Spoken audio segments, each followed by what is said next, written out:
What's going on, guys? Welcome back to another episode of Coffee and Van Chats on the Out of Collective Network. My name's John Kroom. If you haven't already, please make sure you hit that subscribe button. Leave us a review as it helps us out quite a bit. But anyways, we're sitting here today with Siimon Jones of Hagens Berman Axeon. And yeah, he's kind of been MIA, and we're going to kind of dive into what's going on with Siimon and yeah, just see how he's doing, pick up from there. But anyways, Siimon, how you doing, man? Pretty good today. I got out for a little bike ride today, which has not been something that I've been doing super often recently, which has been super weird for me. But yeah, I'm only about 45 minutes away from where you are also. So yeah, no, it's wild, man. Yeah, Lance came in yesterday and was telling us that you guys were grilling out some steaks, and we missed out, and we heard the story of old mate who decked himself on the yeah. road. What happened there? Let's go ahead and dive into this. So Lance is a guy on our team, Lance Abshire, and I get a phone call that's like, "Hey man, I'm gonna be coming in a little late. I'm staying at Siimon Jones' house. We're gonna go out for a road ride." And then he gets here and he's like, "Yeah, some kid on a Volo was out riding, and then something about a tractor trailer, and then the next thing you know, it's like he decked himself pretty good." So what happened there? Yeah. So like I said, I haven't really been riding that much just because I've been here alone. So um it's been nice to have like these guys the last couple of days because it's made me want to ride a little bit again. So we went out and I was like, all right, I'm just gonna suffer through and we're gonna do a big ride. Like we planned out 80 miles with 7,000 feet of climbing. And so we get 25 miles into the ride and we like stop for water, and then we go like exit the gas station, and there was like this big tractor trailer that had passed us Yeah. coming out of a stoplight. And so I'd like jump to go like get behind the tractor trailer. Yeah. And he stood up and I guess his chain skipped or something and he just yard sailed.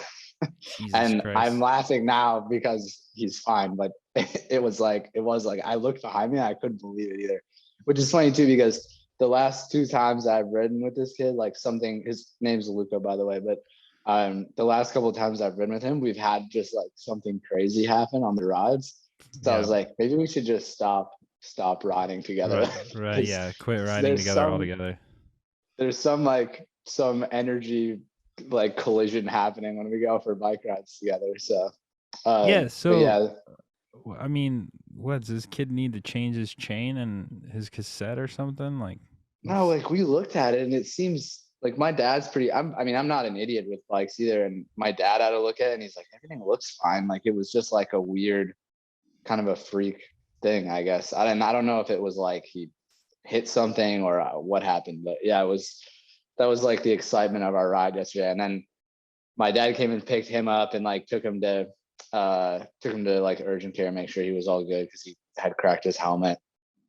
And so he's totally fine, by the way. yeah. But then Lance and I kept riding and like with everything that's going on with my leg, and Lance likes to put you in the locker when you go, if you go for a hard ride with him, he rides nice and hard all day. And I'm in the worst shape I've been in probably since I was like 14 years old right now. And so between like tapering form and my situation going on with my leg, it was like I was suffering like a dog and just sitting on Lance's wheel, but it was Lance likes to look for the weak spots, I think. Yeah. Lance, but we rode together today, and I was more like I had like a few efforts I had to do. So I would do the efforts, he'd sit on my wheel, and then we would ride together. And I'd do the efforts, he'd sit on my wheel, and we ride together or whatever. And kind of like after the ride, I was like kind of just wanted to coast in. But like if he was gonna half wheel me, I was gonna let him half wheel me. Like I just was like, I don't care at this point. I just want to get home. No, it's funny, man, because it's the first time I've ever ridden with Lance. But anyways, man, so let's dive into this leg thing, dude. So what the fuck's going on? We saw some post, and I think it's funny, man, because I kind of didn't know what you were talking about, like when I saw the post. So you did a post about, it's like a classic retirement post. Like everybody does these posts, like when you're injured or when you retire or when you have some life event. And I'm an asshole, so I don't pay attention. And I'll be that Yeah. guy who writes a retirement post later in my life. The only thing I knew is that you were injured, you were sick of some sort, whether it was long COVID or something. You were fucked is is what I Yeah. got out of it, and I was like, damn, that Yeah. sucks. Being young and whatever else, and the stuff with action looked kind of cool this year, but supposedly Lance was telling me that I had somebody on the podcast that had your same condition, and I didn't even know it. But get this shit, his name's Simon as well. Yeah. So Yeah. yeah. So what's going on with the leg and what's going on with you, man? So I mean, I'll just kind of start off by like explaining how I figured out what was going on.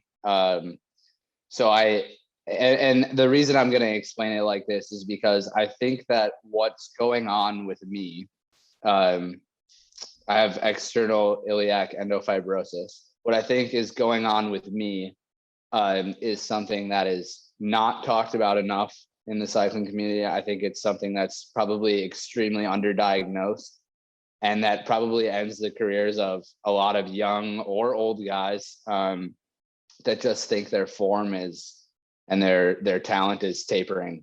And that's why this whole thing has been really difficult for me.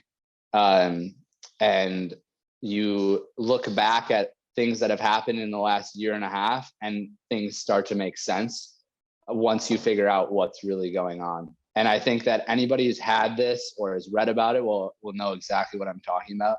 But the reason, and that's why I reached out to you to come on here, because I think it's something that should be talked about a lot more.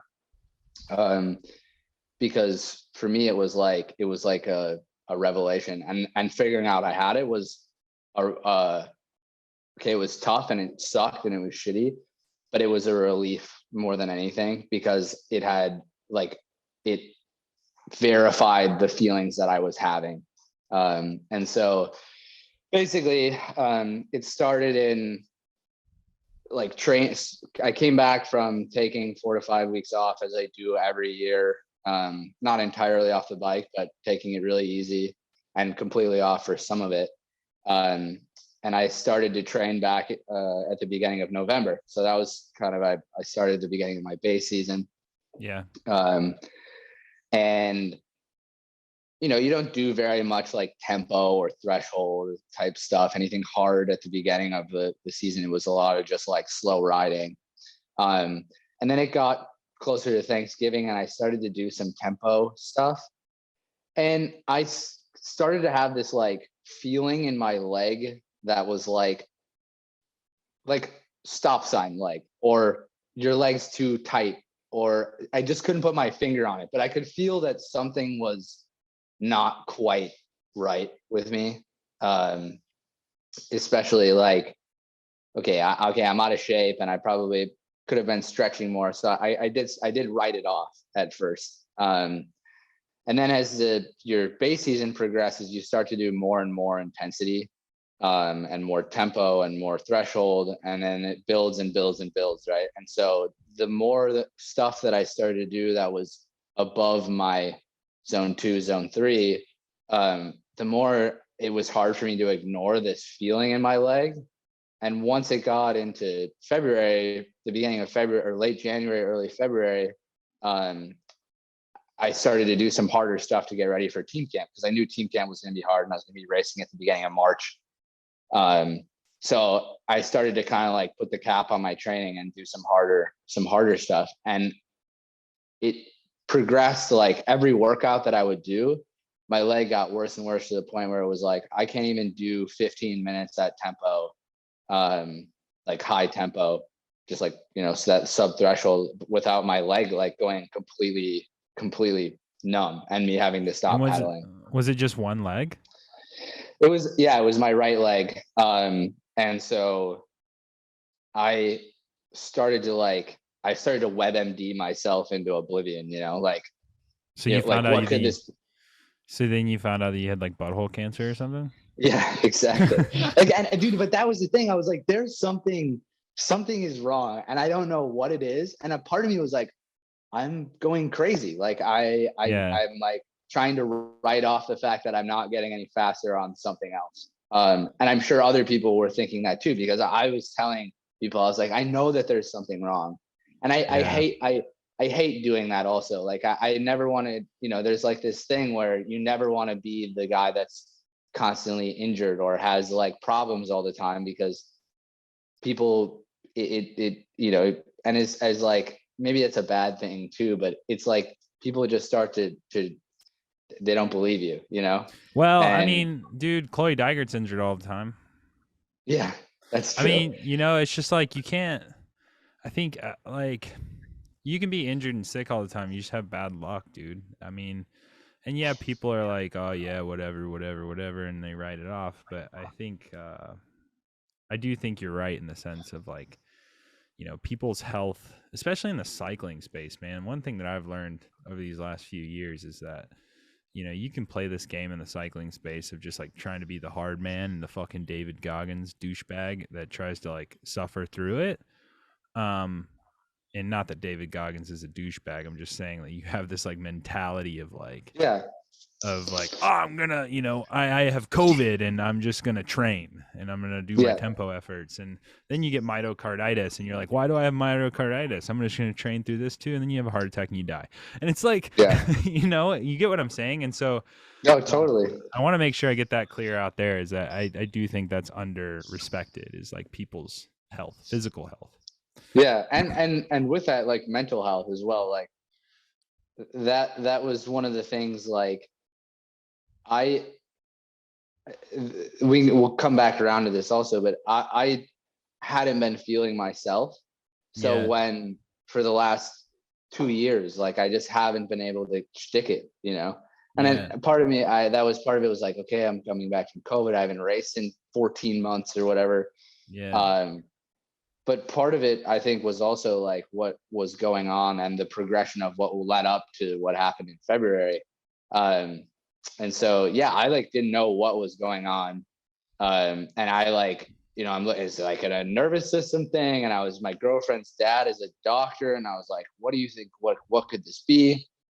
And I fell upon this article about um, external iliac endofibrosis. It's like the longest name ever. Yeah. Yeah. And I was like, holy shit, this, like, I was reading the symptoms and I was like, this is it.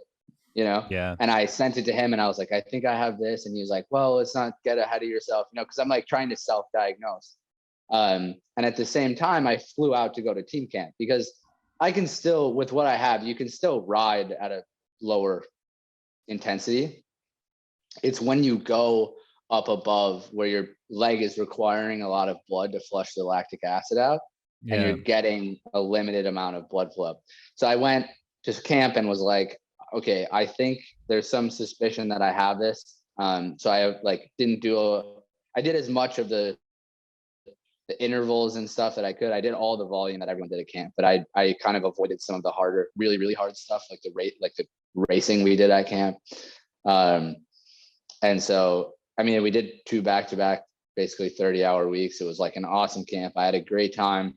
But it was hanging over my head because I had the appointment scheduled to get diagnosed or not diagnosed with it from when I came back from team camp. So I got back and I went into the doctor.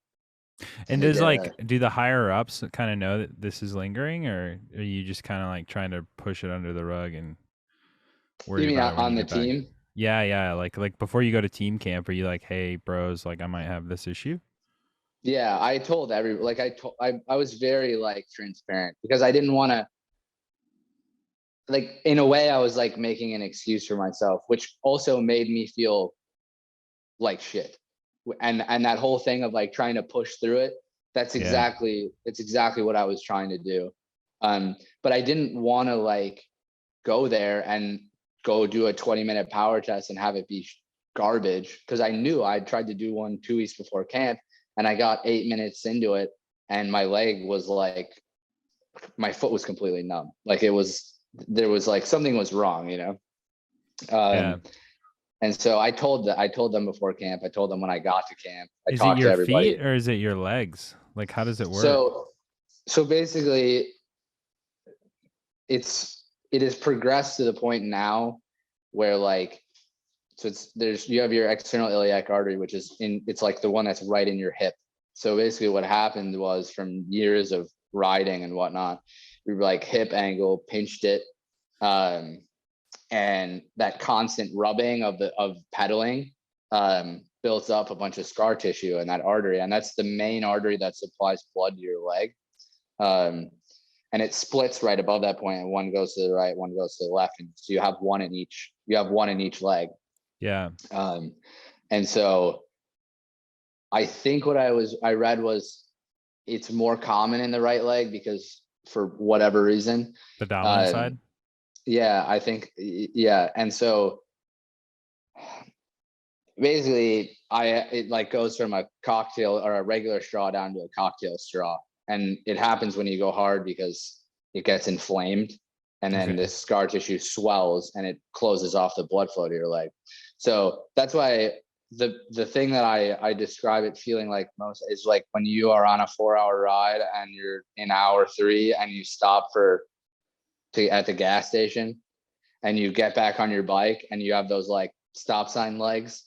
Yeah. That's like what it feels like, but it's like continuous and it doesn't go away unless you stop pedaling. And so it's like a numbing, burning feeling. It's a really unlike, like that's the closest way I can describe it. But it's like in the entire leg, like from hip down. It starts, for me, it starts like in my VMO. So like the tip of my quad muscle. And then it goes IT band, then my hamstring, then my calf, and then my shin, and then eventually my foot goes. And once my foot goes, it's like I can barely, like my power balance is like that whole time is like going from 50-50 to 40-60 to 30-70. Like it just continues because I'm not getting any blood. So my nervous system is like, dude, stop using this leg. Like you. Yeah. And so it's a really interesting feeling. And that's why I think like why it's progressive. So like a year ago, maybe, if I have 30% reduced blood flow now, maybe a year ago was 15. And then 2 years ago was 5. Like, I don't really know. And that's what I was saying before is like, and talking to my coach about it too, is like, this makes so much sense. Like we've been training so hard and you just haven't been getting any better. And all those like the high end numbers have just continued to go down for me over the last 2 years. And so I look back and I can point to like certain times where if I would have known what was going on a year ago, I could be back, I could have had it fixed in its early stages when it wasn't affecting me as much as it is now. And I could be back racing. And that's why I think it's something that like a lot of guys, if you start to feel it, like something is off, it's something that you should it's like an ultrasound. You go do a stress test and they could tell you if you have it in a 45-minute doctor's appointment. And so it's one of those things that I think like maybe some people don't push through to the point that I have, where like they just think that they're bad, and then they never get to the point where I have been trying to push through it and train through it and be a hard ass, like we were talking about, and feel bad about myself and feel like I don't belong on the team that I was on, and that kind of thing, because I did my best to push through the last 2 years, not having the results, not being as good as I thought I should have been, as other people thought I should have been. And now knowing what I know, like the doctor was like, dude, this has probably been going on for a lot longer than you know. To the level of what it was affecting me, I don't really know. And I don't want to make excuses for myself either, but it does make me really interested in, once I get the surgery to have it fixed in August, when I come back from that, how easy is it going to be for me to get back to where I am and further past, where I am right now in terms, or where I was in January. Yeah. So is that what's next? Like, so you get surgery in August, and why so yeah. late? Like, cause you announced this in like March. Yeah. And that's why I was hoping, I had this like big grand plan. Like I'm going to come back to the US and I'm going to find this doctor, and I've finally gotten in with her. But I was like, I'm gonna have surgery by the end of April. It's gonna be an 8-week recovery. I'll be back riding by mid-July, and I'll be back for the races in September, at least, like, and that was like my big plan. And then I realized, like, the way that this works is I see a vascular specialist, and when I came back to the US planning to see her that next week, she's on vacation for 3 weeks. And then she has a client list, and she has a client list and people built up. And I'm fortunate that I'm getting to go see one of the best. I mean, it's a serious surgery. Like, I'm getting a stent put into my artery. And so, I mean, not that I don't think it's going to happen to me, but people die from the surgery. They get a blood clot, they get a bad infection. And so I wanted to make sure that I was going to see the best doctor. And so because of that, I've had to wait a lot longer than I had anticipated. And also, this is the first time in my life that I've had like a serious health issue. So I didn't know what to expect. I thought I was going to be like at the top of the priority list, and it just doesn't work like that. Yeah, no, that's insane. So I finally actually Lance and I were sitting in the pool, and on Monday after we rode, and he sat there and listened to me on the phone with the doctor, and she laid out the entire schedule for me. So my life has been like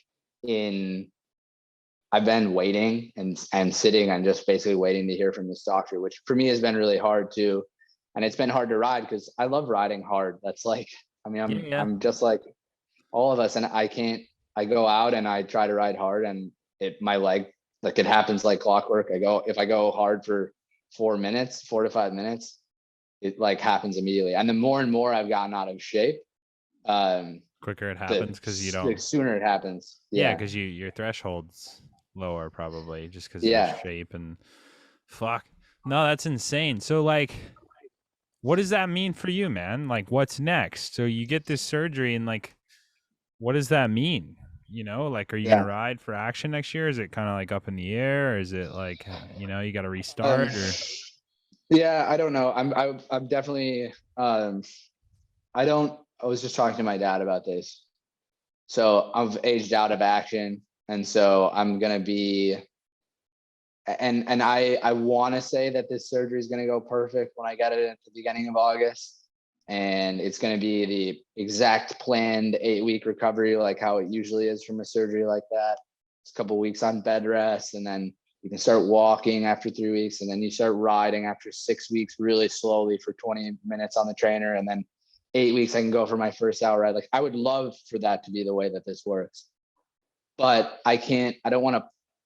I can plan for that, but I also have to plan for that's not how it's going to work. And that's what I've realized with what's happened the last couple of months to me and how long this has taken, is like, this is a big moment in my life of like, I've come to this point where it's like, it'll be really hard for me to stop racing, because I think that I'll have like some regret about what if I would have kept training after I got the surgery. Like, could I have made it? Like, I don't know. And at the same time, it's like, do I want to go and race after having no results the last 2 years, and then going because of COVID, and then because of what's been happening with my leg probably the last year or more? Do I want to go to a small team in Spain next year and like rough it and try to get some results and come back from this, or do I want to like move on and like turn the page? And not that I'll ever step away from cycling. I don't think that's like, I love it too much. Yeah, but it's definitely, I'm at this point where I'm having a hard time answering that, because I don't really know. And that's been the hardest part about the last couple of months. I can hear it in your voice. Like, you almost don't want to say it on the podcast, because then it makes it too real. And it's crazy, man, because like, we're all in those places, like, I think, I think it needs to be said, man. I think like, some people look at people, like you guys on Action, and me with, racing, with the track with Team USA for a bit, and then running a professional track team. Like, they look at all these things and they go, man, that's what I want. And sometimes it's not always as what it's cracked up to be, And I mean, 'cause, like, for example, you look at Team USA's announcement today, or yesterday, they announced one guy on the endurance squad, and their goal is supposedly to field a team pursuit. You know what I mean? And so, like, even when you're at the top of the top, it's sometimes it's not fucking worth it, man. And Yeah. and it's really shitty. Like, and I think I know where you're coming from, because it's really shitty because it's like it's out of your control. Does that make Yeah. sense? Like you had no control to stop. Like, you could have easily raced this year and been like, okay, cool. I aged out of action. I had really fun. I had really fun times. Whatever, and I move on. And it's like, let's say you don't get signed to a bigger team, because I had this conversation with Charles Aaron, and I've had this conversation with like a Volo, and I've had these conversations with a lot of like bigger teams that, like, you only have so many spots, like you just can't Yeah. sign everybody. Um, and so yeah, like, it's for you. It's like, well, what's the point, Like, I could go schlep it again and hope for the best, but it's like I've been there, done that, experienced that. But I can also, like, I don't know, get a sweet ass job working in the industry, or like, Yeah. work for one of these teams, or do media, like do podcasting. You do all these Yeah. different things.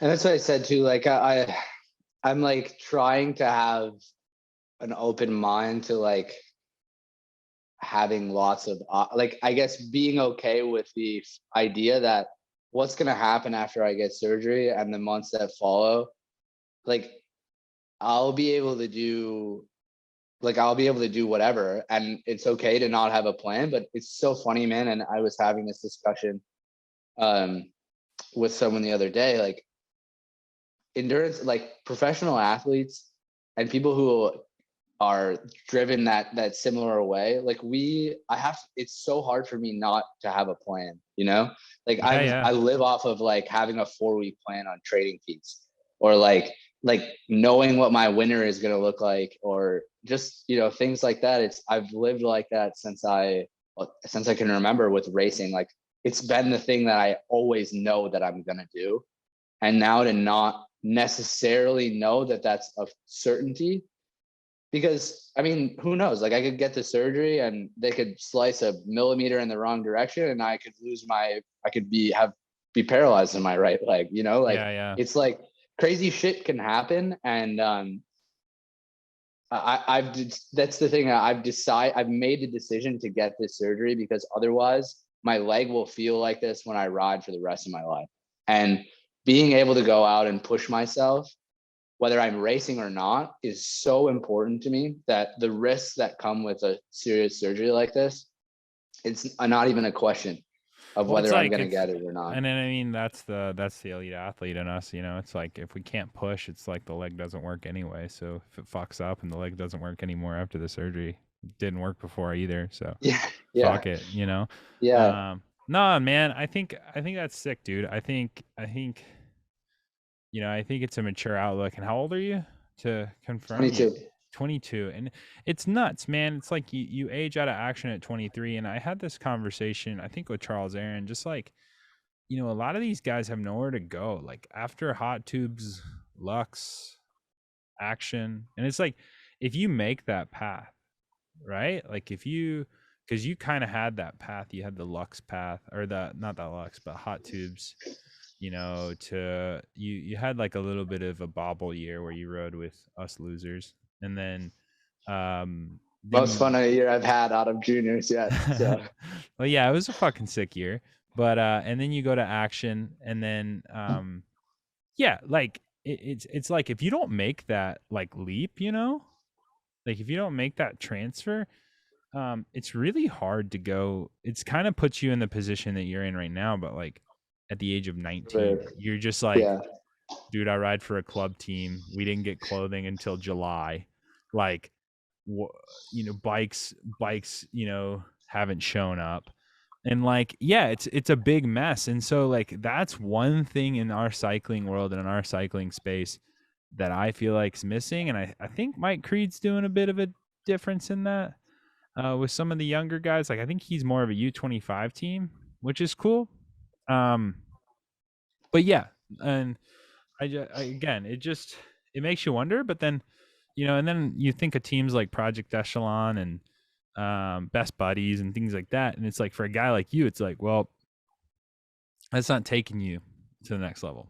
Like, yeah, but I've thought about this also. Like, if I'm not going to be able to race, if I'm not going to be certain that I can race at a high level next year, I would love to like have at least something in place where if I do decide to go work and my leg gets better and I can start training again this winter, it's like August, you count out 2 to 3 months, and then I can start training again like November. I can have a normal base season like always, even with working, and maybe come back and have it be a no pressure thing where whether I'm on like a smaller team or I just race crits or I go to races on my own with a bike and a car like I did when I was 16 years old driving around with my dad. I'm not, that idea kind of excites me, and I think it's because the last couple of years I've just put so much pressure on myself because yeah, I felt like I had something to prove. And just continually being like, I'm not being as good as I want to be has like dragged on me, and it's made me question, that itself has made me question the sport. So I'm wondering, like, I'm like, one of those like backup plans I'm thinking is like, maybe I come back and I start rotting and I've got a cool little gig as a job, but I still train, and not as much as I probably have been the last few years, but just to get back into shape, and then go to Snake Alley, go to the USA Crit stuff, or what's now the USA Crit stuff, and do all those races that made me fall in love with bike racing when I was 14 years old again, and try to like rekindle it. And then who knows, maybe like through that, I come back and I go to nationals in June and I'm flying, and I get yeah, some result and I step back in. That's the thing is, I'm like, that there's some dread with having, not knowing what's going to happen after the surgery, but there's also some like, okay, I can do whatever I want right now, which I felt, not that I felt trapped or I didn't want to be racing full time, but I felt like it's what I had to be doing the last few years. And I would love if this thing with my leg wouldn't have happened still. I wouldn't wish for it. But at the same time, it's like, it has opened a whole new perspective for me, and it's matured me a lot. And I think that whatever is going to happen is like, the more time goes on with this, the more I'm okay with like having an unknown in a sense, and it still bothers me, yeah, and I still wake up and I've had dreams like about winning bike races because I haven't been racing, and that there's definitely a yeah. void there right now. But No, dude, I yeah, think, dude, there's so many guys. There's so many guys that have quit the sport and come back into the sport. Like, and by quit the sport, they've gone down a tier and they've like raced and just had fun with it. And then the next thing you know, they're signing to some fucking team at the yeah, highest of levels. And I mean, and that, like, you look at like Stephen Bassett is a great example. yeah, It's like, and so it can be done. And I mean, especially at your age, dude, I like, there's so much shit that can happen, man. Like I didn't even start cycling until I was like 19, until I was like, yeah, 20. And then, Adrian Hedgevery is a great example too, man. He did like all these like 6 days and stuff like that. And then like, was getting, told that he couldn't ride for Team USA and whatever else. And then he pretty much took a year off and just didn't ride. Next thing you know, like he's 34 and at the Olympic Games in yeah. 2020. And so like, I think yeah, man, like just keep your head on straight, keep motivated, stay motivated, and like that's all you can do. Yep. Yeah. So, And it's been cool too. Like, I definitely think I've gotten to do some stuff the last couple of months that I never get to do in April and May because I just usually I'm full gas in racing and training. But yeah, I definitely I see that the same thing. I in a lot of ways it was similar to what happened to me when I was coming off hot tubes, and like I, I was like hoping to go to a Volo, that didn't work out, and then I was like drowning to get a team, and I was like, maybe I'm just gonna go to college or something, which happens to a lot of kids. And you're right, there's like this pressure, and I think we even talked about it the last time I was on here, but like that if I don't get on a team, my world is over with, Yeah, yeah. and Sometimes you just got to and make one, bro. Trust me. yeah, and that's yeah, exactly. And that Yeah. was the thing with Roadhouse, because like that was, it's not what I wanted to be, but it ended up being like the perfect. I fell back in love with riding because of you and Holloway and Kyle and all those guys. It was like, man, these guys like they just love it, and they're not like they have no remorse about being on this team. It's like everyone is here to just race hard and have fun. No, And I loved that. we all wanted to be there, man, and like that's the thing. And I mean, I think like that's the culture that Roadhouse and Curtis Tolson and Kevin they all provide. It's just like it's a home.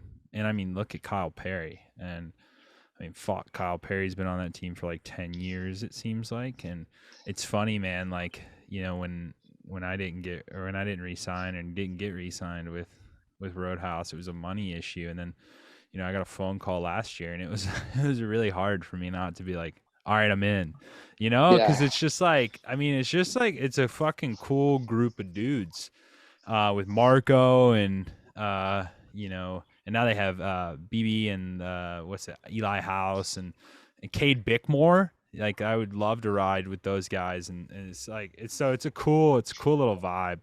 But anyways, man, like I wish you the best, and like I'm really stoked for you, and like I know you're gonna pull out of this, and yeah, dude, like shit happens, man. Like, and trust me, and this, it's like you always want more. And I'm saying this to like the entire listening group of this podcast. It's like you win a national title, and there's always going to be somebody that says, "Oh, well, look at the field. No one was there." Or it was Yeah. after COVID, or it's just like it's this list of like haters, man. But at the end of the day, man, the people that you really need around you in this sport and in the area are the people that want to see you succeed. That's the toxicity of cycling as a whole.